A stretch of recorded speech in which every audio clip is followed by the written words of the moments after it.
नमस्कार। आप सभी का स्वागत है आपके अपने यूट्यूब चैनल हिंदी भाषा और साहित्य में। हम पूर्व में अभिधा शब्द शक्ति और लक्षणा शब्द शक्ति के बारे में चर्चा कर चुके हैं। आज हम व्यंजना शब्द शक्ति पर चर्चा करेंगे। तो मैं आपसे सर्वप्रथम तो यही कहना चाहूँगा कि व्यंजना शब्द शक्ति को ठीक ढंग से समझने के लिए आप अभिधा शब्द शक्ति और लक्षणा शब्द शक्ति के ऊपर जो मैंने व्याख्यान दिए हैं उन व्याख्यानों को अवश्य सुने, क्योंकि जब आप तीनों शब्द शक्तियों की तुलना अच्छे से करेंगे तभी आप व्यंजना शब्द शक्ति को भी समझ सकते हैं। आप मेरे चैनल की प्लेलिस्ट में काव्य शास्त्र नाम से एक मैंने प्लेलिस्ट बनाई है। उस प्लेलिस्ट में आप दोनों शब्द शक्तियों अभिधा और लक्षणा पर दिए गए व्याख्यान को सुन सकते हैं। तो प्रारंभ करते हैं आज का हमारा विषय, जो कि व्यंजना शब्द शक्ति है। हमने अभिधा और लक्षणा शब्द शक्ति में यह देखा था कि कोशगत अर्थ या रूढ़ि और प्रयोजन से मुख्यार्थ से संबंधित जब हम किसी शब्द के अर्थ तक पहुँचते थे, उस शब्द के अर्थ का बोध करते थे, तब अभिधा या लक्षणा शब्द शक्ति होती थी। लेकिन जब कोशगत अर्थ या फिर कोशगत अर्थ यानी मुख्यार्थ के बाधित होने पर मुख्यार्थ से ही संबंधित रूढ़ि और प्रयोजन से लगाया गया जो लक्ष्यार्थ है, वे दोनों ही अर्थ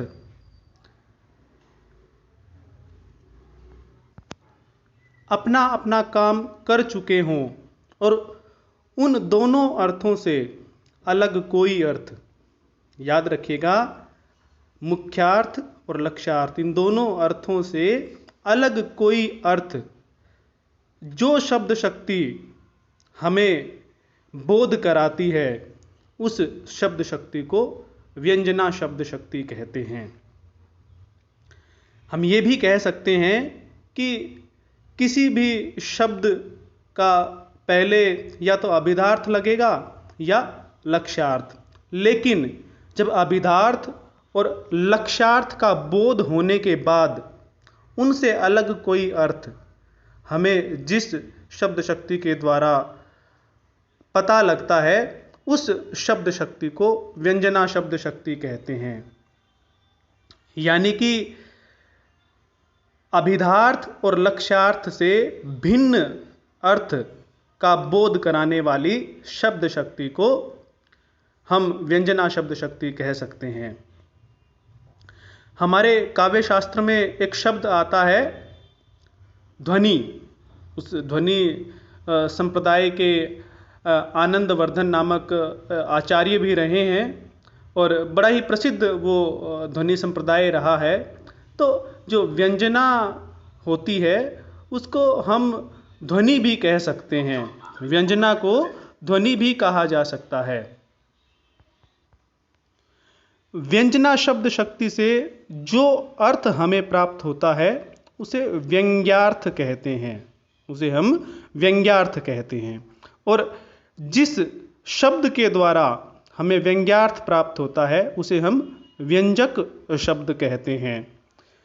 व्यंग्यार्थ के दो पर्यायवाची शब्द भी प्रयोग किए जाते हैं, ध्वन्यार्थ और प्रतीयमानार्थ। ध्वन्यार्थ और प्रतीयमानार्थ।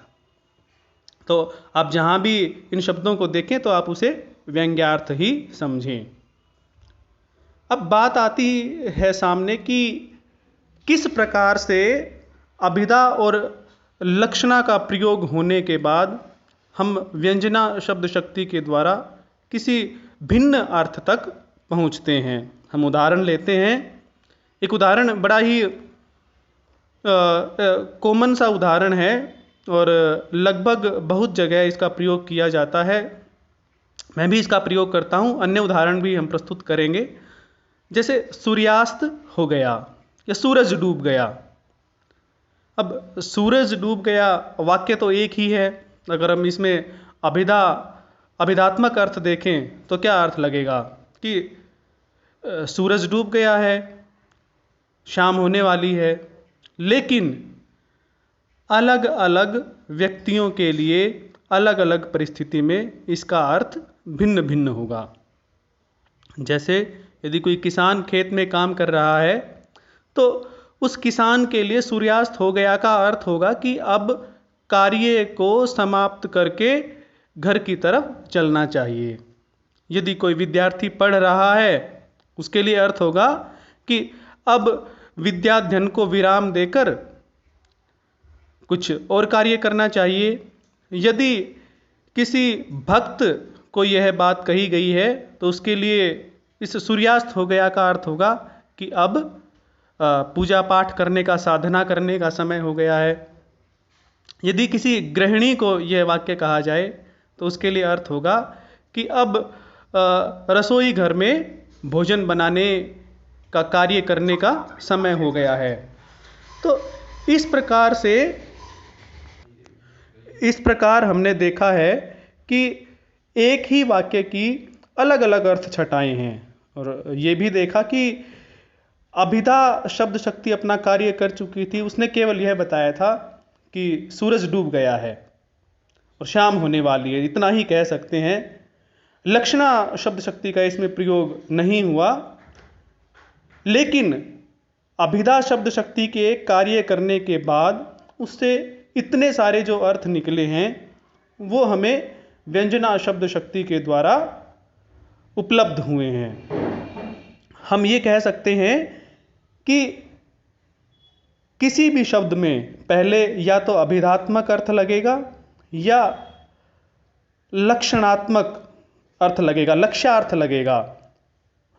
और जब ये अभिधार्थ और लक्ष्यार्थ दोनों अपना अपना कार्य कर चुके होंगे तब जो अर्थ निकलेगा, इनके अतिरिक्त जो अर्थ निकलेगा उस अर्थ को व्यंग्यार्थ कहेंगे, और उस व्यंग्यार्थ का बोध कराने वाली शक्ति को व्यंजना शब्द शक्ति कहेंगे। एक और उदाहरण हम लेते हैं। रजनीगंधा खिल गई। रजनीगंधा एक वृक्ष का नाम है, और अभिधात्मक अर्थ क्या लगा इसका कि रजनीगंधा का जो पौधा होता है उसके ऊपर फूल खिल गए।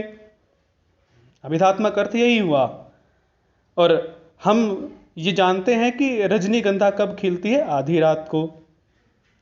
तो इस वाक्य का प्रयोग करके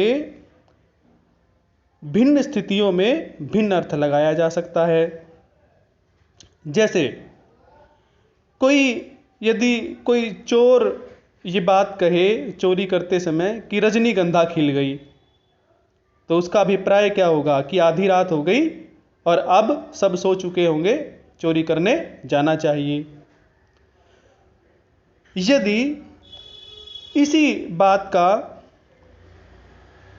कहीं कोई इस अर्थ में प्रयोग करे कि आधी रात हो गई है और अब हमें कोई कहीं बाहर गया है तो अब हमें वापस चलना चाहिए, और वो कहे कि भाई रजनीगंधा भी खिल गई है, मतलब कि आधी रात हो गई, अब हमें वापस चलना चाहिए।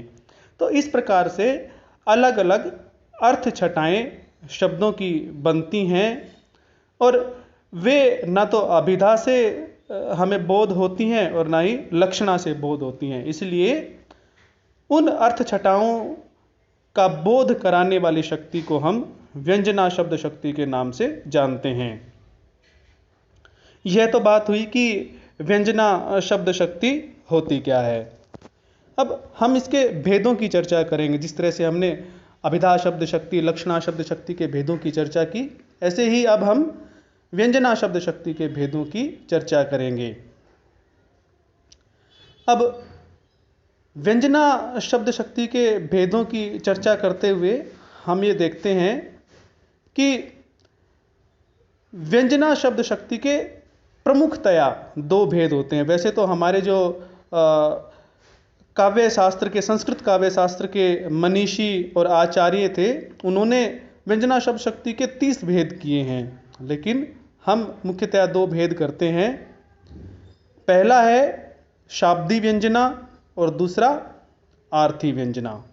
शाब्दी व्यंजना और आर्थी व्यंजना, यानी कि जो शब्द से हो, जो व्यंजना शब्दाश्रित हो, शब्द पर आश्रित हो, उसे शाब्दी व्यंजना, और जो व्यंजना अर्थ पर आश्रित हो उसे आर्थी व्यंजना कहते हैं।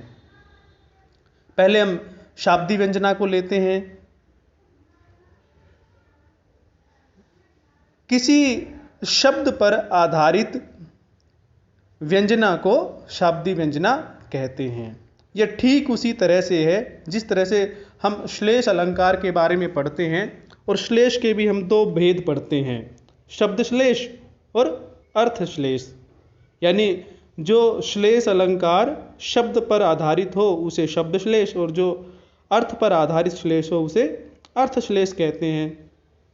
कहने का अभिप्राय यह है कि शाब्दी व्यंजना या शाब्दी श्लेष वहाँ पर होता है कि उस अमुक शब्द को यदि हम उस पद या दोहे से या वाक्य से यदि हटा दें तो उसमें व्यंजना नहीं रह जाएगी, वह मुख्य रूप से उसी शब्द पर आश्रित है।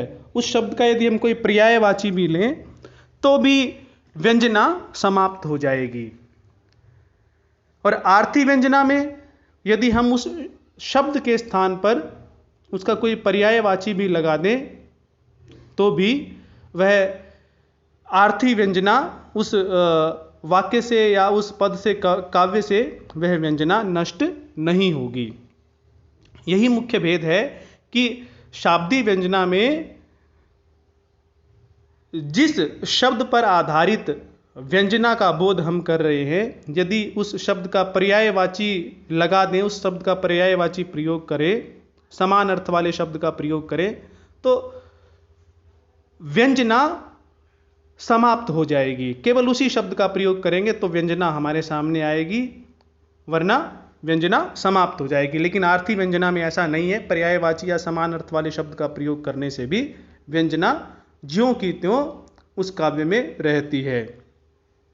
अब हम शाब्दी व्यंजना को उदाहरण के माध्यम से देखेंगे, लेकिन उससे पहले शाब्दी व्यंजना के हम दो भेद कर सकते हैं।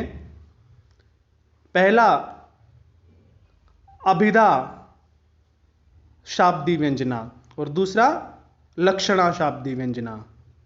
अभिधा शाब्दी व्यंजना और लक्षणा शाब्दी व्यंजना।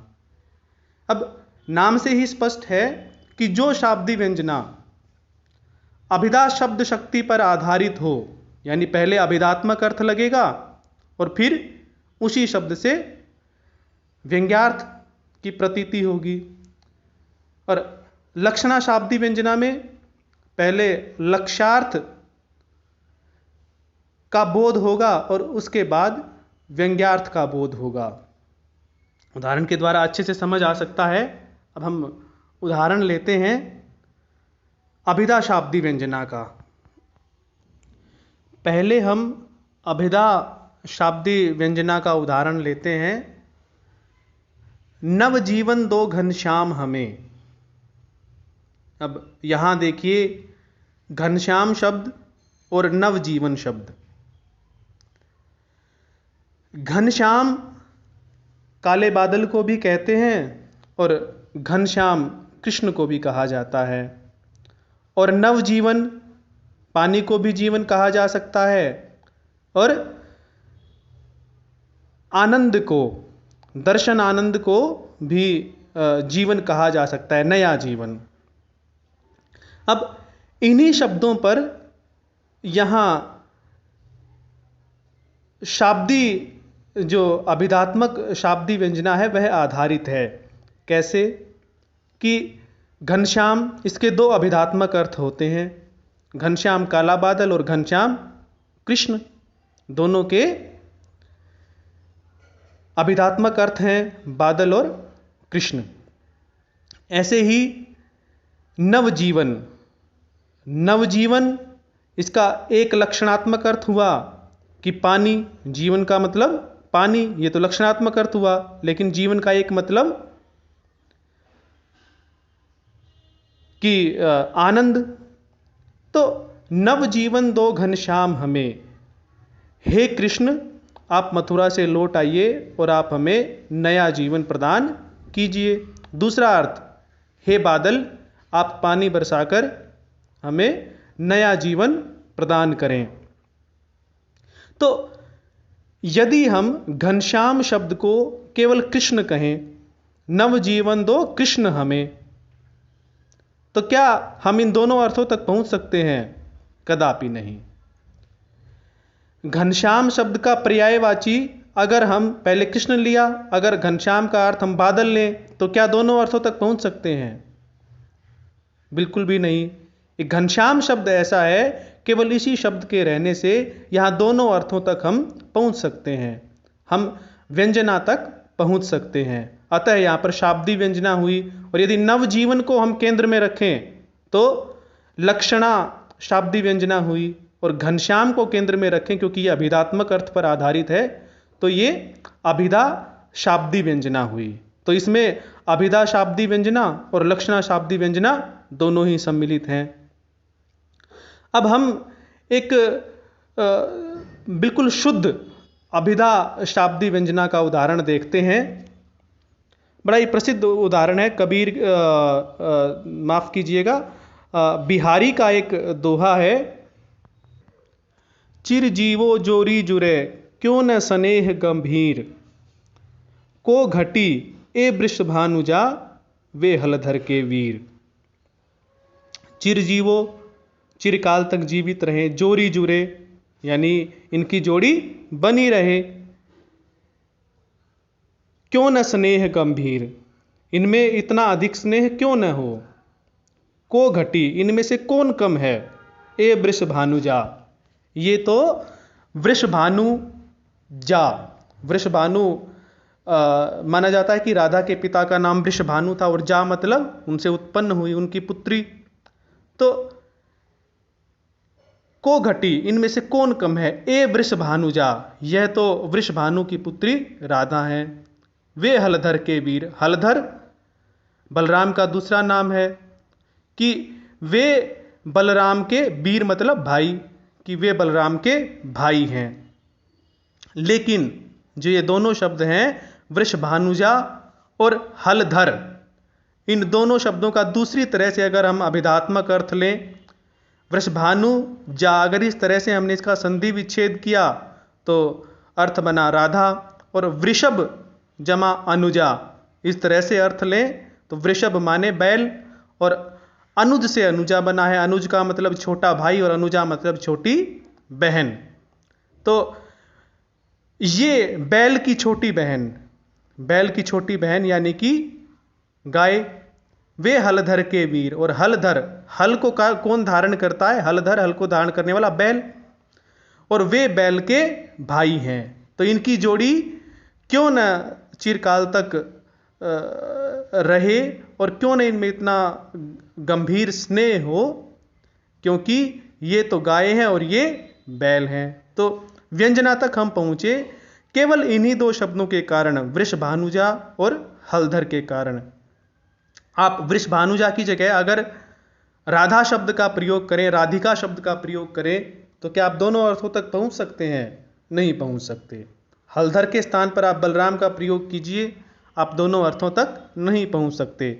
इसीलिए जो विशेष शब्द है उस शब्द पर आधारित ये व्यंजना है जिसको हमने शाब्दी व्यंजना कहा है। और यहाँ पर अभिधात्मक अर्थ है, वृषभानुजा, वृषभ जमा अनुजा और वृषभानु जमा जा, ये दोनों ही अभिधात्मक अर्थ हैं, लक्ष्यार्थ ये नहीं है। अतः अभिधा शाब्दी व्यंजना हम इसको कह सकते हैं। एक और उदाहरण हम लेते हैं, सुबरन को ढूंढत फिरे कवि कामी अरु चोर। जो इसमें सुबरन शब्द है, इस सुबरन शब्द के अभिधात्मक तीन अर्थ होते हैं। सुबरन यानी कि स्वर्ण, सोना। सुवर्ण, अगर इस तरह से इसका संधि विच्छेद किया जाए, सु यानी कि अच्छा, वर्ण मतलब अक्षर, और अक्षरों से शब्द बनते हैं, तो अच्छे अच्छे अक्षर, अच्छे अच्छे शब्द। तीसरा अर्थ सुवर्ण, सु मतलब अच्छा और वर्ण का मतलब होता है रूप, रंग रूप, यानी कि सुंदर रूप। तो इसमें क्या कहा गया है कि इन तीनों सुवर्ण को ढूंढते फिरते हैं कौन? कवि। कवि अच्छे अच्छे अक्षरों को, अच्छे अच्छे शब्दों को ढूंढता है। कामी वो अच्छे रूप को ढूंढता है, उसे तलाश रहती है। चोर, चोर स्वर्ण को ढूंढता है, सोने को ढूंढता है, उसे धन की तलाश होती है। तो इसमें तीन अर्थ हमें देखने को मिले और तीनों ही अभिधात्मक अर्थ हैं। सुवर्ण के तीनों ही अभिधात्मक अर्थ हैं, इसमें लक्ष्यार्थ नहीं है। अतः यहां पर अभिधा शाब्दी व्यंजना हुई। एक और उदाहरण हम देख लेते हैं। बलिहारी नृपकूप की गुण बिन बूंद न देही, कि मैं नृप यानी राजा पर और कूप यानी कुएं पर बलिहारी जाऊं, क्योंकि गुण बिन, गुण के बिना वे बूंद भी प्रदान नहीं करते। अब गुण, गुण शब्द के दो अभिधात्मक अर्थ हैं।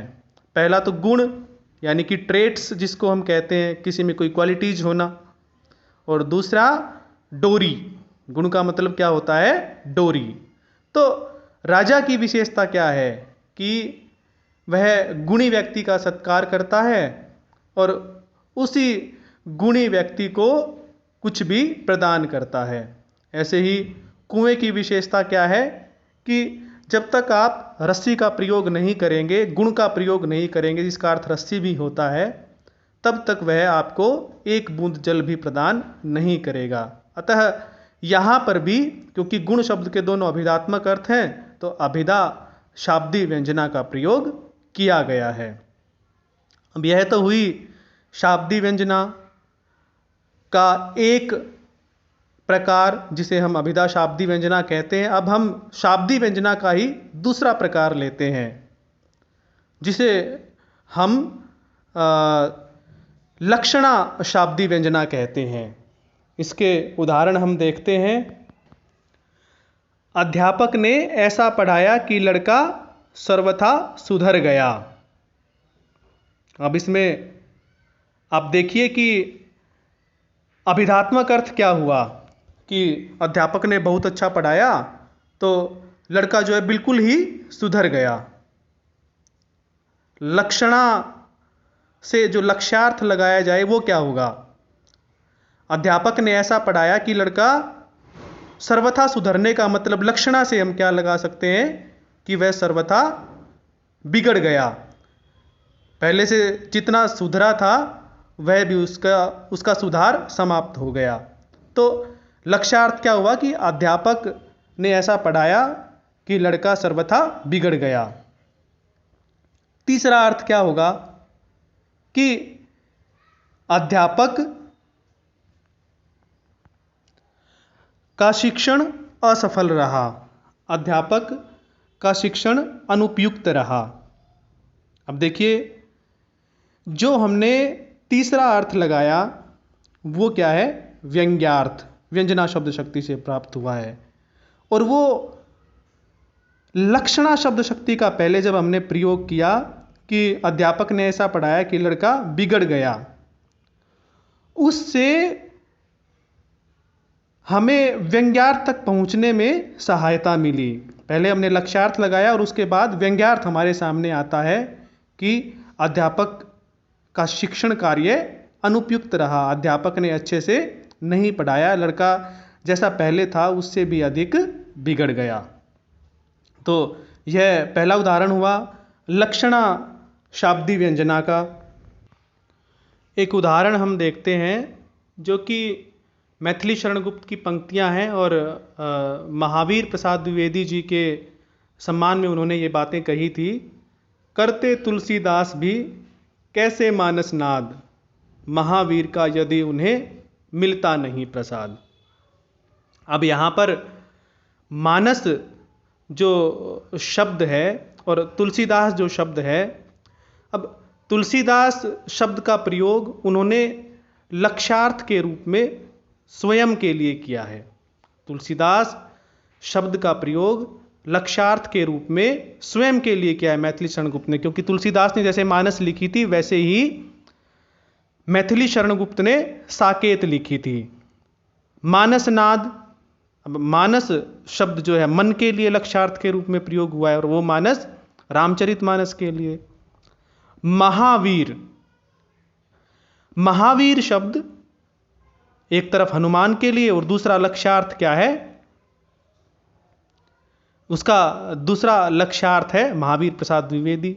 और प्रसाद, प्रसाद शब्द का लक्ष्यार्थ है आशीर्वाद। प्रसाद शब्द का अर्थ है आशीर्वाद।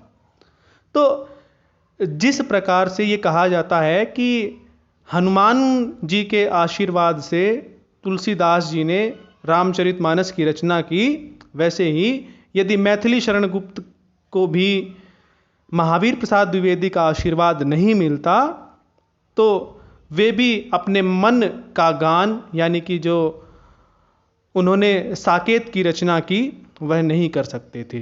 तो यहाँ पर हमें प्रसाद, जो आशीर्वाद जिसका हमने लक्ष्यार्थ लिया है, उससे लक्षणा शाब्दी व्यंजना की प्राप्त हुई और दूसरा अर्थ भी हम बोध कर सके, अतः यहाँ लक्षणा शाब्दी व्यंजना हुई। अब मैं आप लोगों को एक आप लोगों के सामने कविता प्रस्तुत कर रहा हूँ, जिसमें मेरे ख्याल से लक्षणा शाब्दी व्यंजना अच्छे से स्पष्ट हो जाएगी। कुमार विश्वास जी की कविता का एक छंद है। हमने लौटाए सिकंदर सर झुकाए मात खाए, हमसे भिड़ते हैं वो जिनका मन धरा से भर गया है। सिंह के दांतों से गिनती सीखने वालों के आगे, शीश देने की कला में क्या अजब है, क्या नया है। जूझना यमराज से आदत पुरानी है हमारी, उत्तरों की खोज में फिर एक नचिकेता गया है नमन उनको कि जिनके तेज से हारा प्रभंजन, काल को तुक जिनके आगे पानी पानी हो गए हैं, है नमन उनको कि जो यश काय को अमरत्व देकर। अब देखिए, इस पद्यांश में आप लोगों को जो सिकंदर शब्द है, हमने लौटाए सिकंदर सर झुकाए मात खाए, सर झुकाना एक मुहावरा है। तो सर झुकाने का मतलब क्या है, अपनी हार को स्वीकार कर लेना। और यह हमें कहाँ से पता लगा, लक्ष्यार्थ से। क्योंकि लक्षणा शब्द शक्ति के बारे में चर्चा करते हमने देखा था कि जहाँ पर मुहावरों का प्रयोग होता है वहाँ पर रूढ़ा लक्षणा होती है। ऐसे ही सिकंदर शब्द, सिकंदर बड़े बड़े विजेताओं के लिए लक्ष्यार्थ के रूप में प्रयोग है। जैसे कालिदास महान कवियों के लिए हमने प्रयोग किया था।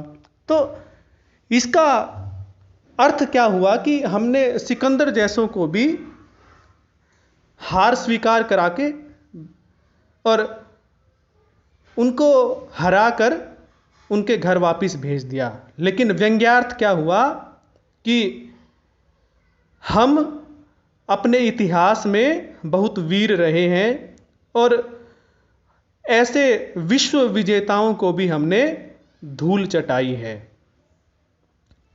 दूसरी पंक्तियां देखते हैं। हमसे भिड़ते हैं वो जिनका मन धरा से भर गया है, उनके माथे पर हमारी ठोकरों का ही भया है। मन भरना यानी किसी चीज से उब जाना, यह भी मुहावरा है। और इसका प्रयोग किस लिए किया गया है कि पृथ्वी से मन भर जाना। और व्यंग्यार्थ क्या होगा कि उनकी जीने की इच्छा समाप्त हो जाना, या ये कह सकते हैं कि किसी इतने ताकतवर व्यक्ति से भिड़ने की इच्छा करना जिससे भिड़ने पर निश्चित है कि आपकी पराजय होगी और मृत्यु आपकी हो जाएगी। ऐसे ही अगली पंक्तियां हम देखते हैं। सिंह के दांतों से गिनती सीखने वालों के आगे, शीश देने की कला में क्या अजब है, क्या नया है। शीश देना, यहां पर लक्ष्यार्थ लगेगा। शीश देने का मतलब क्या है, बलिदान करना। तो और सिंह के दांतों से गिनती सीखना, यहां पर व्यंग्यार्थ क्या लगेगा कि भरत का संदर्भ देते हुए कहा गया है कि हमारे यहाँ तो ऐसे ऐसे वीर भी हुए हैं जो शेर के मुख में उंगलियां डालकर उसके दांतों को गिनते थे, तो हमारे लिए बलिदान करना कौन सी नई बात है। और जो अंतिम दो पंक्तियां थी कि जूझना यमराज से आदत पुरानी है हमारी, उत्तरों की खोज में फिर एक नचिकेता गया है। नचिकेता एक पौराणिक व्याख्यान आता है कठोपनिषद में कि हम तो एक प्रश्न का हल करने के लिए और मृत्यु तक को गले लगा लेते हैं और यमराज से जाकर प्रश्न पूछने की भी क्षमता रखते हैं। तो यहाँ नचिकेता ऐसे जिज्ञासुओं का प्रतिनिधि करते हैं जो कि अपनी जिज्ञासा को शांत करने के लिए मृत्यु तक को गले लगा सकते हैं। तो यहाँ भी लक्षणा के बाद हम व्यंजना शब्द शक्ति तक पहुँचे और व्यंग्यार्थ तक पहुँचे। तो ये उदाहरण लक्षणा शाब्दी व्यंजना का हुआ। इस उदाहरण को भी मैं आप सभी के सामने गाकर ही प्रस्तुत करना चाहूँगा। बहुत ही सुंदर उदाहरण है। चंदन है इस देश की माटी, तपोभूमि हर ग्राम है, हर बाला देवी की प्रतिमा, बच्चा बच्चा राम है। चंदन है इस देश की माटी, तपोभूमि हर ग्राम है, हर बाला देवी की प्रतिमा, बच्चा बच्चा राम है। हर शरीर मंदिर सा पावन, हर मानव उपकारी है, जहाँ सिंह बन गए खिलौने, गाए जहाँ माँ प्यारी है। हर शरीर मंदिर सा पावन, हर मानव उपकारी है, जहाँ सिंह बन गए खिलौने, गाए जहाँ माँ प्यारी है। जहाँ सवेरा शंख बजाता लोरी गाती शाम है, हर बाला देवी की प्रतिमा, बच्चा बच्चा राम है। अब देखिए प्रथम दो पंक्तियाँ, चंदन है इस देश की माटी, तपोभूमि हर ग्राम है। अब माटी चंदन कैसे हो सकती है? तो चंदन का हम प्रयोजन रूप में क्या अर्थ लेंगे? यहाँ चंदन के अर्थ में अभिधार्थ में बाधा उत्पन्न हो रही है, तो हम उसका लक्ष्यार्थ क्या लेते हैं? पवित्र, कि यहाँ की माटी इतनी पवित्र है। तपोभूमि हर ग्राम है। तपोभूमि, प्रत्येक गांव में तपोभूमि यहाँ रही है, यहाँ हम अभिधा से भी अर्थ लगा सकते हैं। हर बाला देवी की प्रतिमा, और हर एक बालिका देवी की प्रतिमा कैसे हो सकती है? यहाँ भी अभिधार्थ में बाधा उत्पन्न हो रही है, तो हम इसका अर्थ क्या लेते हैं कि देवी की प्रतिमा के समान पवित्र और सुंदर। तो यहाँ लक्ष्यार्थ हो गया, लक्षणा शब्द शक्ति का प्रयोग है। बच्चा बच्चा राम है, यहाँ भी उसी तरह से हम देखते हैं कि लक्षणा शब्द शक्ति का प्रयोग है। तो जो प्रथम जिसे हम मुखड़ा कहते हैं, इन दो पंक्तियों में हमें लक्ष्यार्थ अधिक देखने को मिलता है, लक्षणा शब्द शक्ति देखने को मिलती है। यहाँ व्यंजना लगाने की कोई आवश्यकता नहीं है, अगर लगाना चाहे तो लगा भी सकता है। वो कह सकता है कि कुल मिलाकर बात यह है कि हमारा देश बहुत पवित्र है। लेकिन जो बाद की पंक्तियाँ हैं, हर शरीर मंदिर सा पावन, हर मानव उपकारी है, यहाँ देखिए आप, हर शरीर मंदिर सा पावन। अब शरीर मंदिर सा पावन, शरीर पावन है, तो शरीर का क्या पावन और क्या अपावन? शरीर पवित्र तो आत्मा हो सकती है, मनुष्य का व्यवहार हो सकता है। शरीर की पवित्रता और अपवित्रता का बोध करने में यहाँ बाधा उत्पन्न होती है, और इसलिए यहाँ क्या होगी? लक्षणा शब्द शक्ति के द्वारा कि भाई यहाँ के जो लोग हैं, जिस तरह से मंदिर पावन होता है वैसे ही उनकी आत्मा भी पावन है, उनके कार्य और उनका व्यवहार भी पवित्र है। हर मानव उपकारी है। लेकिन व्यंग्यार्थ क्या निकला? व्यंग्यार्थ यह निकला कि इस देश के लोग, इस देश के सभी लोग बड़े ही पवित्र हैं। जहाँ सिंह बन गए खिलौने, गाए जहाँ माँ प्यारी है।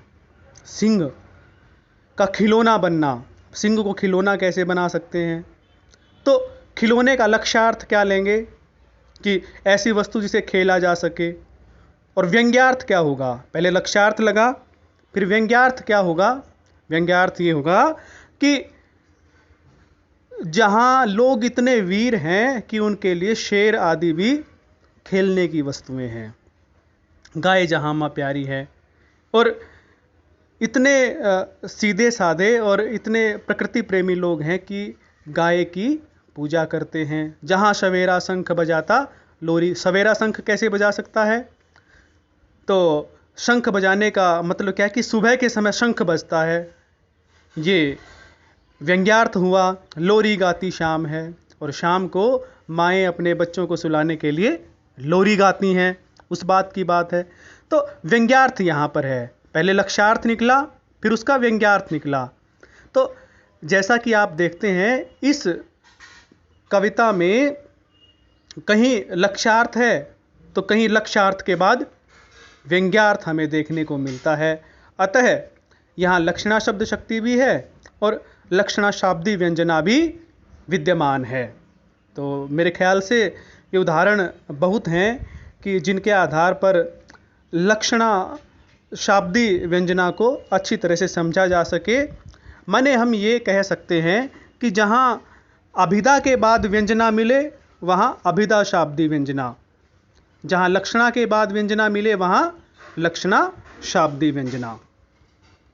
अब हमने शाब्दी व्यंजना की बात कर ली, अब हम आर्थी व्यंजना की बात करते हैं। जैसा कि मैंने बताया था कि आर्थी व्यंजना अर्थ पर आधारित होती है। अर्थ पर आधारित होने का क्या तात्पर्य है, इसका मतलब है कि जो व्यंजना अर्थ पर आधारित हो, यानी किसी विशेष शब्द को उसके पर्यायवाची से स्थानांतरित करने के बाद भी हमें व्यंजनात्मक अर्थ की प्राप्ति हो, तो वहाँ आर्थी व्यंजना हम कहेंगे।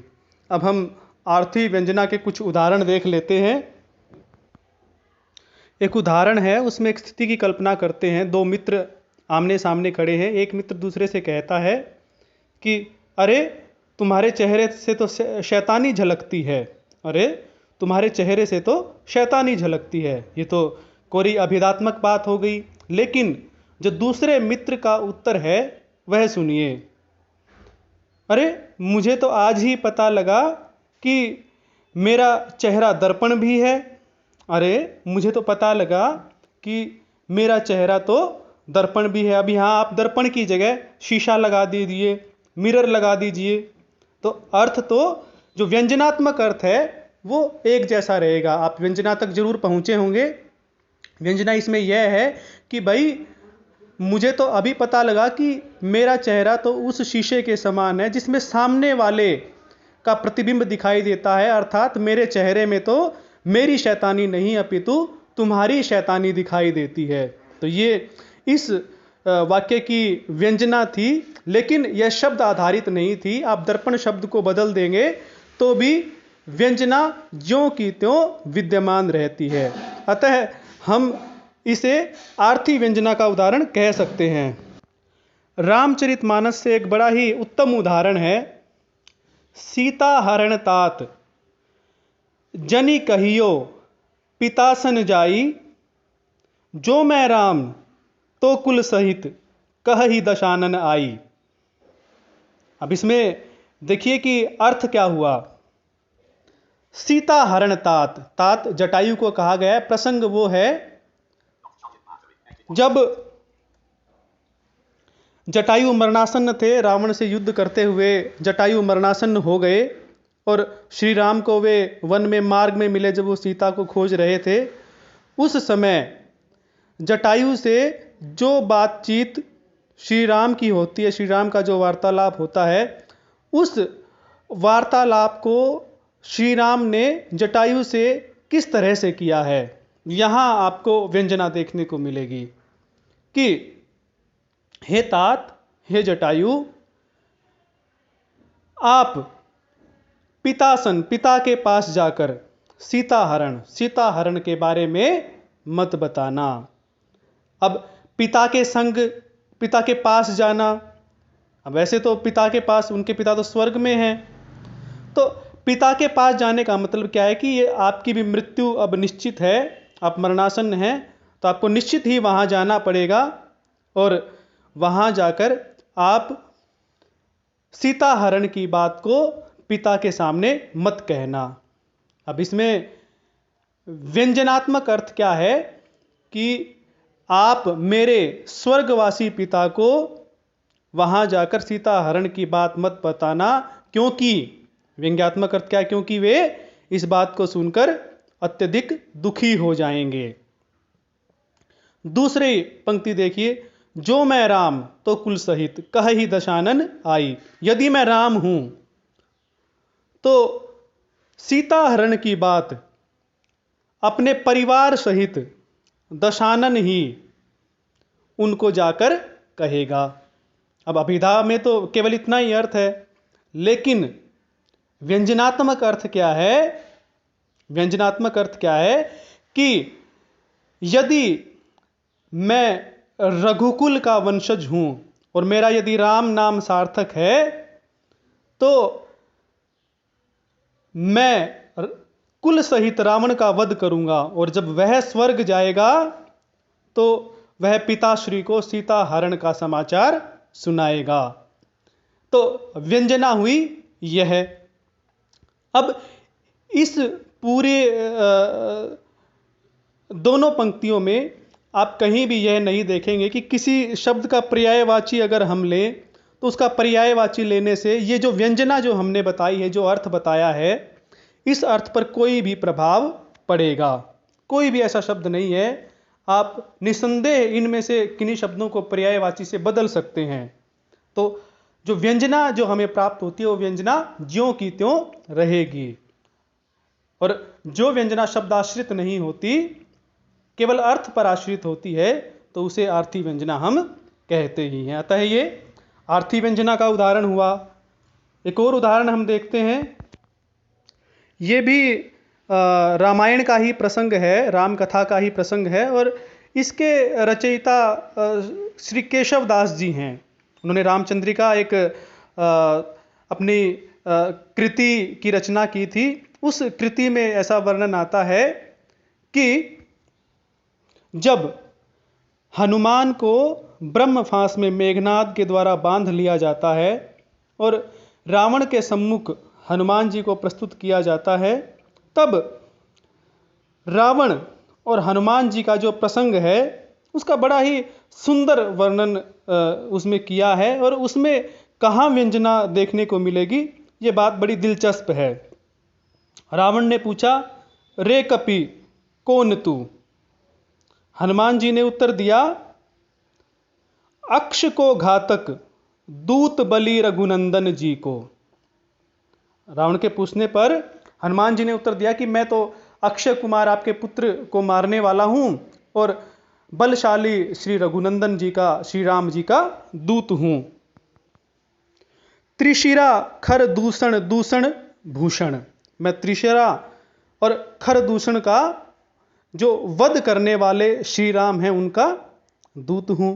अब यहां तक तो केवल अभिधात्मक बात है, जो कहा गया बिल्कुल स्पष्ट उसी से अर्थ हो रहा है। ना हमें लक्ष्यार्थ की आवश्यकता है, ना ही हमें व्यंग्यार्थ की आवश्यकता है। लेकिन इसके बाद रावण ने हनुमान जी से पूछा कि तू कैसे पकड़ा गया, तू इस ब्रह्म फांस में बंधा कैसे?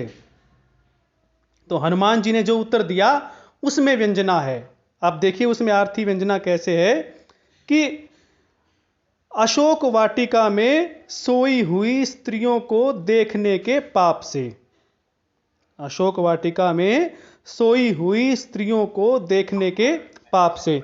अब इसमें देखिए व्यंजना क्या है। व्यंजना हनुमान जी रावण को यह बतला देना चाहते हैं कि मैं तो अशोक वाटिका में सोई हुई स्त्रियों को देखने के पाप मात्र से ही इस गति को प्राप्त हुआ हूं, यानी ब्रह्म फांस में बंध गया हूं, और तुम तो साक्षात जगत जननी माता सीता का हरण करके अशोक वाटिका में ले आए हो, तो तुम्हारी गति के बारे में तुम सहज ही विचार कर सकते हो। ये व्यंजना, अब इस व्यंजना को यदि हम पकड़ते हैं तो इस पूरे पद में कोई भी हमें शब्द ऐसा नहीं मिलता जिसके बदल देने से ये व्यंजना हम ना समझ पाएं। और श्रोताओं, एक बात यह भी है कि व्यंजना शब्द शक्ति का प्रयोग करना और व्यंग्यार्थ तक पहुंचना, ये सभी के बूते की बात नहीं होती। एक काव्य शास्त्र में सहृदय या विदग्ध जन कहा गया है, जो कि काव्य के मर्म को समझते हैं, जो कि भावनाओं को, संवेदनाओं को समझते हैं, वही लोग इस व्यंजना शब्द शक्ति का प्रयोग करके व्यंग्यार्थ तक पहुंच सकते हैं। यह श्रोता पर निर्भर करता है, यह बात श्रोता या पाठक पर निर्भर करती है कि वह व्यंग्यार्थ तक पहुंचता है या नहीं, और कौन सा व्यंग्यार्थ वह उस काव्य से समझता है। तो यह बिल्कुल एक व्यक्तिनिष्ठ प्रक्रिया है कि व्यंग्यार्थ तक कोई पहुंच पाता है अथवा नहीं। यदि कोई ये कहे कि मुझे तो इसमें कहीं व्यंग्यार्थ नहीं दिखाई देता, तो आप ये माने कि उसकी दृष्टि या उसकी बुद्धि उस व्यंग्यार्थ तक नहीं पहुंच पा रही है। और कई बार ये भी मैं आपको ये स्पष्ट कर देना चाहता हूं कि व्यंग्य का अर्थ किसी पर टोंट करना लगाया जाता है, नहीं। व्यंग्य का अर्थ टोंट करना नहीं है, वो उसका एक हिस्सा हो सकता है, लेकिन व्यंग्य का बहुत ही विस्तृत अर्थ है। और इसका मतलब यह है कि हम जो शब्दों के पीछे छिपा हुआ गूढ़ अर्थ है, जो ध्वनि है, जो उसका प्रतीत होने वाला अर्थ है, उस तक पहुंचे तो उसे व्यंग्यार्थ कहते हैं। अब हम एक और उदाहरण ले लेते हैं आरती व्यंजना का। एक बिहारी का दोहा है, नहीं पराग नहीं मधुर मधु, नहीं विकास इहि काल, अली कली ही सो बंध्यो, आगे कवन हवाल।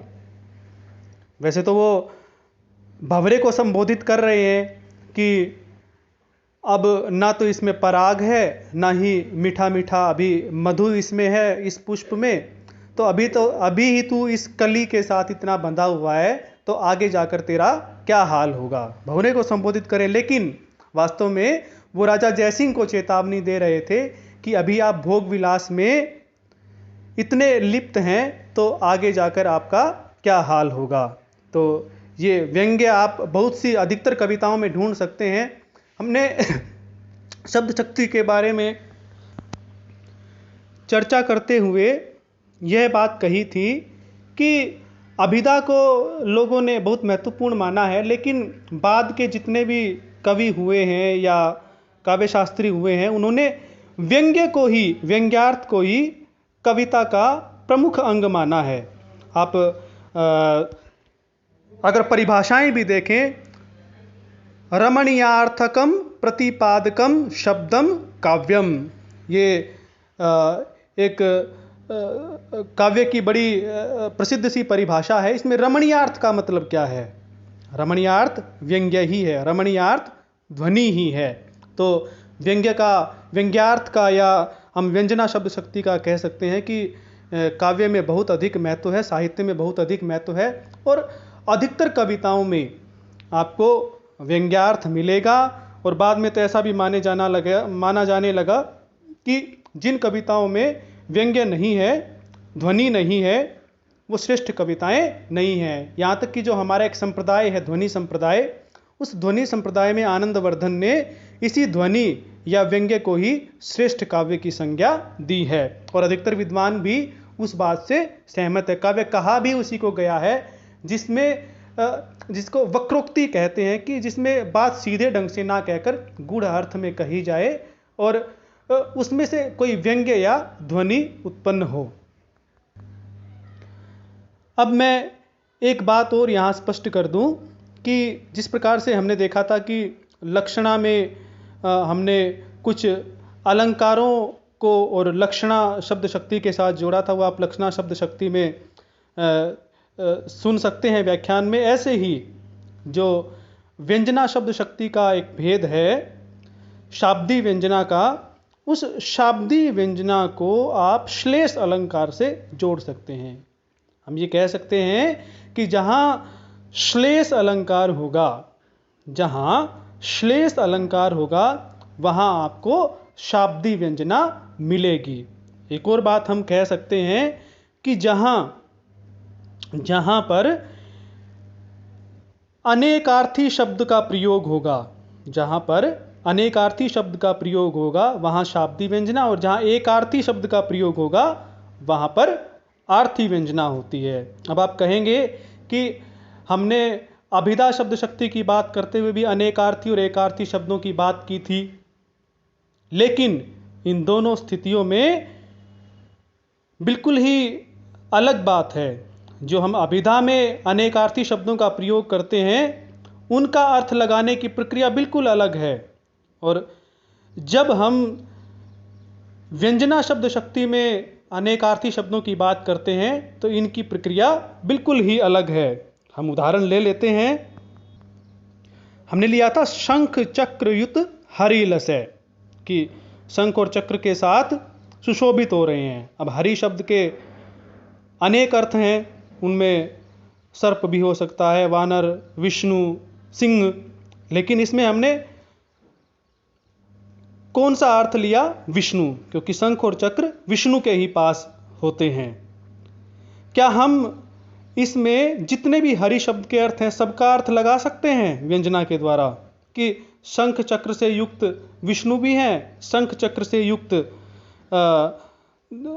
सिंह भी है, शंख चक्र से युक्त वानर भी है? नहीं लगा सकते। इतने सारे अर्थों में से उनके आसपास के शब्दों को देखकर, उनके काल को, उनके स्थान को देखकर, या उनके वक्ता और उनके श्रोता को देखकर हम उसका केवल एक ही अर्थ लगाते हैं। अनेक अर्थों में से एक अर्थ तक हम पहुंच जाते हैं। लेकिन जो शाब्दी व्यंजना में अनेकार्थी शब्दों की बात होती है उसमें उसके कई अर्थों को हम उसी एक पंक्ति में या उसी कविता में प्रयोग कर सकते हैं। जैसा कि आज हमने देखा भी, सुवर्ण को ढूंढे फिरे कवि कामी अरु चोर। यहाँ पर सुवर्ण के तीनों अर्थ यहाँ प्रयोग हो रहे हैं, स्वर्ण भी, अच्छा अक्षर भी, और अच्छे रूप वाला भी। एक और उदाहरण मैं बताता हूं आपको। जहां गांठ तहां रस नहीं। अब गांठ शब्द किसके लिए प्रयोग होता है? गन्ने में जो गांठ होती है उसके लिए भी प्रयोग होता है, और गांठ शब्द का प्रयोग किसी हमारे जो संबंध हैं उन संबंधों में कुछ तकरार आ जाए तो उसके लिए भी गांठ का प्रयोग होता है, कि मन में गांठ पड़ जाना। तो यहाँ पर गांठ के दोनों ही अर्थों का प्रयोग किया गया है। यह नहीं कि केवल एक, इतने सारे अर्थों में से केवल एक अर्थ का ही प्रयोग हम यहाँ पर कर रहे हैं। जितने भी उसके अर्थ हैं, संभावित अर्थ हो सकते हैं, उतनी ही अर्थ छायाएं भी हमें उस काव्य में या उस वाक्य में देखने को मिलती हैं। तो आप इसमें बिल्कुल भी शंका मत रखना कि वहाँ भी अनेकार्थी था और यहाँ भी अनेकार्थी है। वहाँ अनेकार्थी शब्दों के जितने भी अर्थ होते हैं उनमें से केवल एक ही अर्थ तक हम पहुँच पाते हैं, लेकिन यहाँ अनेकार्थी शब्द के कई अर्थ तो होते ही हैं, और उन सभी अर्थों को, लगभग सभी अर्थों तक हम पहुँच पाते हैं, और लगभग उन सभी अर्थों का प्रयोग हम उस कविता को समझने में कर सकते हैं। तो ये था व्यंजना शब्द शक्ति। तो अब शब्द शक्ति के जो तीनों भाग थे, जिसमें अभिधा, लक्षण और व्यंजना, तीन प्रकार हमने बताए थे, तीनों हम पढ़ चुके हैं। यदि शब्द शक्ति से संबंधित आपके मन में कोई संदेह हो, कोई शंका हो, या आपको कोई प्रश्न पूछना हो तो आप कमेंट बॉक्स में अवश्य लिखिए, मैं उसका उत्तर देने का प्रयास करूंगा। आप सभी का सुनने के लिए धन्यवाद।